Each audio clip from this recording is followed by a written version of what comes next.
فيه لحظات كتير بنبقى مش فاهمين ربنا بيعمل ايه، ولكن فيه سر بيخلي السلام يملأ قلبك حتى وسط العاصفة. السر ده كانت العذراء عايشاه كل يوم. العذراء مريم كانت عندها حاجة مش بس بتميزها، ولكن كانت سر قوتها، وهي التسليم الكامل لمشيئة الله. عمرها ما جدلت ولا حاولت تغير خطة ربنا.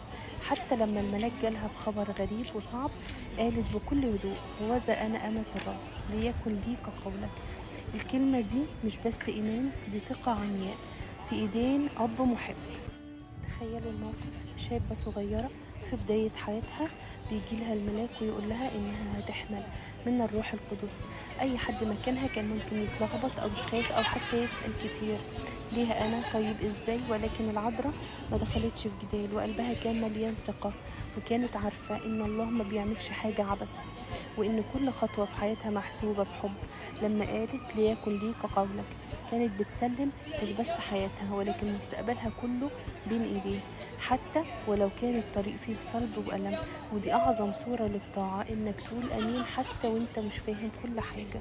ببشارة الملاك ما قعدتش مريم العذراء تستنى الناس تيجي تبارك لها. بالعكس، أول ما سمعت إن إليصابات نسبتها الكبيرة في السن حامل، قامت بسرعة وراحت تزورها. المسافة كانت طويلة والطريق مش سهل، ولكن قلبها كان مليان محبة وخدمة.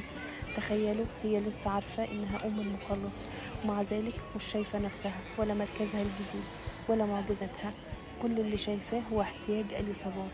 الطاعة الحقيقية لله مش بس في الكلام أو القرارات الكبيرة، ولكن كمان في إنك تحب وتخدم حتى وإنت في أصعب وأغرب أوقات حياتك. ولما إليصابات سمعت سلام العذراء، تحرك الجنين في بطنها وامتلأت إليصابات بالروح القدس. في اللحظة دي أدركت إن اللي واقف قدامها مش مجرد قريبة، ولكن أم ربها. ومع ذلك مريم واقفة في هدوء وبتسمع وتفرح، ومش بتمدح نفسها ولكن بتعظم الله. تخيلوا قلب الطاعة اللي شايف كل مجد الله وبيفرح بيه من غير ما ياخد المجد لنفسه. ده الإيمان العملي اللي بيخلي حياتك شهادة من غير ما تتكلم كتير. إليصابات العذراء فضلت تخدم لمدة 3 شهور. تخيلوا أم المخلص بنفسها بتطبخ وبترتب وبتساعد في كل احتياج، كأنها أقل واحدة في البيت. هنا سر الطاعة، إنها مش لحظة واحدة ولكنها أسلوب حياة. العذراء بتورينا إن اللي قلبه مليان طاعة بيلاقي فرحة في إنه يكون آخر واحد على المائدة، بس أول واحد يقوم ويخدم. وبعد ما خلصت خدمتها عند إليصابات، العذراء رجعت بيتها في هدوء. ما كانش عندها شعور إنها عملت حاجة كبيرة أو إنها تستحق شكر خاص. بالعكس، كانت رجوعها زي ما راحت متواضعة وهادية، ومش بتدور على عين الناس لكن عين ربنا. وده درس عظيم، إن الطاعة الحقيقية مش محتاجة أضواء، ولكنها أصلا لله مش للناس. في وسط كل الأحداث، العذراء ما سألتش ليه ربنا اختارها، ولا حاولت تفاوض أو تغير الخطة، ولكن قالت ليكن لي كقولك. كلمة واحدة بس، ولكنها قلب الإنجيل كله. إحنا أوقات بنقعد نفكر ونحلل، ولكن الطاعة البسيطة بتفتح باب البركة اللي مش هتقدر تحسبه. حياة العذراء الطاعة ما كانتش موقف واحد، كانت أسلوب حياة. من أول ما بشرها الملاك لحد ما كانت ماشية مع يوسف تهرب من وجه هيرودس، مسمعناش مرة إنها اعترضت أو تذمرت حتى في أصعب اللحظات. وهي شايفة ابنها على الصليب وقلبها كان بيتقطع، ولكن لسانها ما قالش غير كلمة سلام.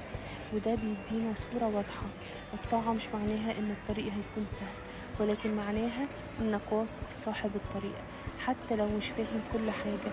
الطاعة الحقيقية هي إنك تفضل ثابت حتى وسط الألم، لأنها مش معتمدة على الظروف ولكن معتمدة على الثقة في الله. أحيانا بنفتكر إن الطاعة بتقلل من قيمتنا أو بتخلينا ضعاف، ولكن العذراء أثبتت العكس تماما.